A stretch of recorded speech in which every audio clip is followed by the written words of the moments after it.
Good morning, friends. This is Aman. Welcomes you to India's best competitive coaching platform CPS Learning.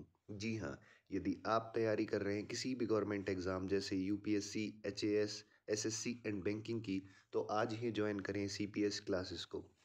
चलिए आगे बढ़ते हैं most important current affairs of 14th November 2021 की ओर। And here are some important topics we are going to discuss in our today's session.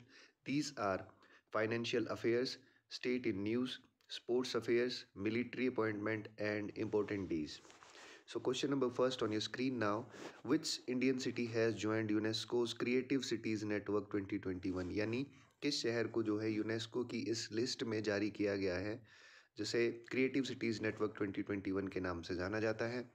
And the correct option friend is Srinagar. जी हाँ, श्रीनगर को UNESCO की इस लिस्ट में जारी किया गया है और जिस कैटेगरी के अंडर इसे ऐड किया गया है वो है crafts and folk art category. जी हाँ, अलग अलग कैटेगरीज के अंडर जो है सिटीज़ को रैंक किया जाता है, तो फोक एंड क्राफ्ट जो कैटेगरी है उसके अंडर जम्मू एंड कश्मीर की जो स्टेट है श्रीनगर, उसे इसमें जारी किया गया है। इस लिस्ट में उसने अपना स्थान हासिल किया है। बढ़ते हैं अगले क्वेश्चन की तरफ।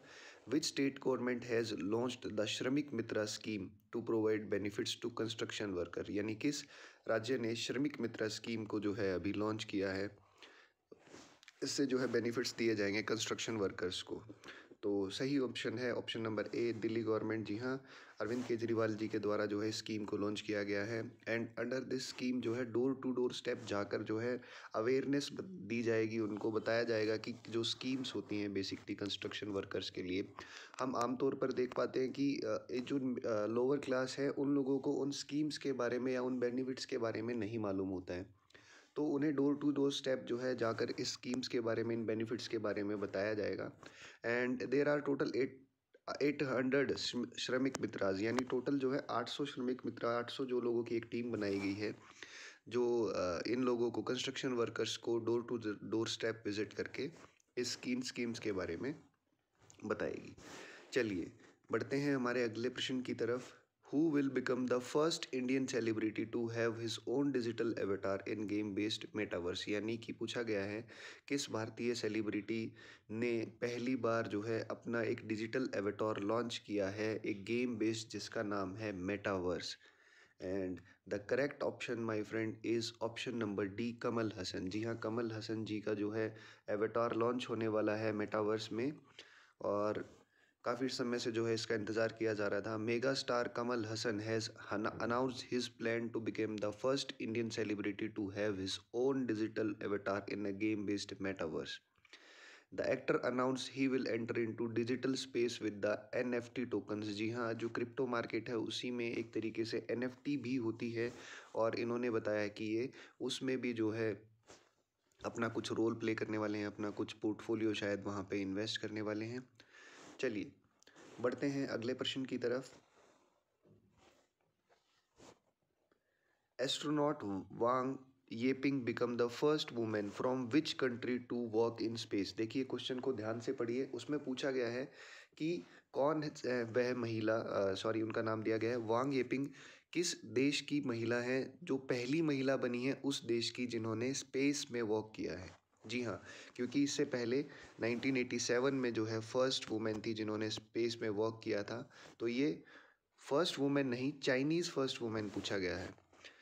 और जो है आंसर मैंने आपको दे ही दिया है, option B, C is from China, जो है चाइना से ये बिलोंग करती हैं और फर्स्ट चाइनीज़ वुमेन है जिन्होंने स्पेस वॉक की है। और इनके मिशन के बारे में कुछ बताया गया है कि astronaut Wang Yaping become the first Chinese women to walk in space. Authorities said on Monday, authorities के द्वारा जो है ये स्टेटमेंट रिवील की गई है। As her team completed a 6 hour stint outside the Tiangong space station. जी हाँ, टियांगोंग स्पेस स्टेशन के बाहर इन्होंने 6 घंटे बिताए हैं, जो एक कंस्ट्रक्शन का काम चल रहा था वहाँ पे, तो उसके लिए इन्होंने स्पेस वॉक जो है किया और बाहर स्पेस शटल से 6 घंटे स्पेंड किए। चलिए बढ़ते हैं अगले प्रश्न की तरफ। Which world leader was awarded by the prestigious Padma Vibhushan award 2021 for the contribution in the field of public affairs? जी हाँ, पब्लिक अफेयर्स ये जो अवार्ड देते हैं हम हर वर्ष किसी फॉरनर को दिया जाता है उनके जो है कंट्रीब्यूशन के लिए, और पूछा गया है कि इस वर्ष ये किसे दिया गया। And the correct option is option number D, Shinzo Abe. जी हाँ, जो एक्स प्रेसिडेंट थे जापान के, उन्हें जो है इस अवार्ड से नवाजा गया है। इन्होंने जो है काफ़ी काम किया था पब्लिक अफेयर्स को लेकर। Shinzo Abe, former Japanese prime minister, was honoured with the prestigious Padma Vibhushan award for the year 2021 for his major role in field of public affairs. चलिए, इसी के साथ बढ़ते हैं अगले प्रश्न की तरफ। एज पर NASA's study on climate change, which crop is set to see growth of 17% due to climate change. यानी कि जो क्लाइमेट चेंज है, ग्रीन हाउस अफेक्ट बेसिकली अगर मैं इसे नाम दूं, जिसकी वजह से क्रॉप्स जो है अफेक्ट होंगी और एक ग्रोथ देखी जाएगी यहाँ 17% की। तो इन प्रश्न में पूछा गया है कौन सी वो क्रॉप्स हैं जिसमें जो है 17% की आपको ग्रोथ देखने को मिलेगी। And there are two options friend, option number B and D, maize and wheat. जी हाँ, इसकी जो ग्रोथ है, ग्रीन हाउस इफेक्ट जो है ज़्यादा होने की वजह से इनकी ग्रोथ देखने को मिलेगी ऑलमोस्ट 17%। ये डाटा रिवील किया गया है नासा के द्वारा। और ये जो है आपको ग्राफ में भी दिख रहा होगा कि जो प्रोडक्शन है वो किस तरीके से इंक्रीज होने वाली है। बिफोर एंड आफ्टर जो है आपको दिखाया गया है कि किस तरीके से जो है मेज़ और वीट की जो है वो ग्रोथ जो है वो इंक्रीज होने जा रही है। अप टू 2030 जो है ये इंक्रीज होती चली जाएगी। चलिए, बढ़ते हैं अगले प्रश्न की तरफ। Which Indian bank has launch the first video life certificate service for pensioners. पूछा गया है कौन से भारतीय बैंक ने जो है first time video life certificate service को शुरू किया गया है पेंशनर्स के लिए। And the correct option is option number C, State Bank of India. Another important information from an Indian government sector bank is public sector bank Indian Bank on Tuesday said it has launched the video KYC facility which allows an applicant to open an account from anywhere in incorporating its video based customer identification process VCIP technology. जी हाँ, Indian bank के द्वारा जो है video KYC को जो है शुरू कर दिया गया है। चलिए, बढ़ते हैं अगले प्रश्न की तरफ। Who has won air pistol mixed team gold in president's cup. जी हाँ, प्रेसिडेंट कप अभी जो है हाल फिलहाल में संपूर्ण हुआ। पूछा गया है इसमें किस ने मिक्स्ड डबल जो है एयर पिस्टल को जीता।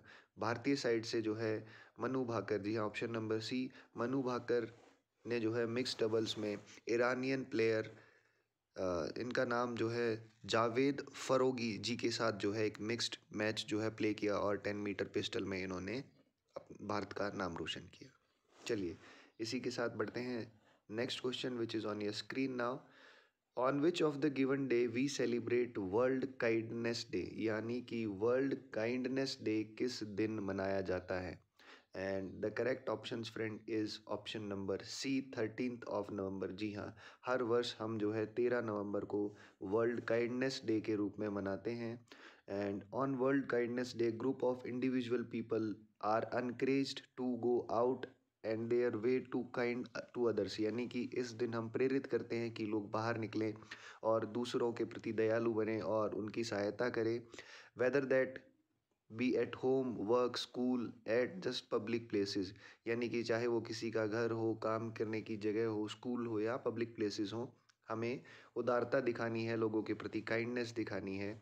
Celebrate by pledging to get do at least one intentional act of kindness so that the day to benefit someone else. यानी कि एक तरीके से प्लेज लेना है आपको कि एटलीस्ट आप एक जो है इंटेंशनली एक आदमी की, एक व्यक्ति की जो है किसी न किसी प्रकार से सहायता करेंगे। ऐसे में जो है इस दिन को मनाने का मकसद सफल होगा। चलिए, इसी के साथ आज की जो हमारा सेशन है इसे ख़त्म करते हैं। एक बार फिर से, यदि आप तैयारी कर रहे हैं किसी भी गवर्नमेंट एग्ज़ाम जैसे HAS, UPSC, SSC and banking की, तो ज्वाइन करें CPS क्लासेस को। आप फील करेंगे डिफरेंस को। यहाँ जो आपको टेस्ट सीरीज़ दी जाती है, जो आपको असाइनमेंट्स दिए जाते हैं, वो बहुत अप टू द मार्क दिए जाते हैं। आप रिलेट कर पाएंगे एग्ज़ाम से और जो यहाँ आपको पढ़ाया जाता है। उसी के साथ मिलते हैं आपसे अगली क्लास में। तब तक के लिए धन्यवाद।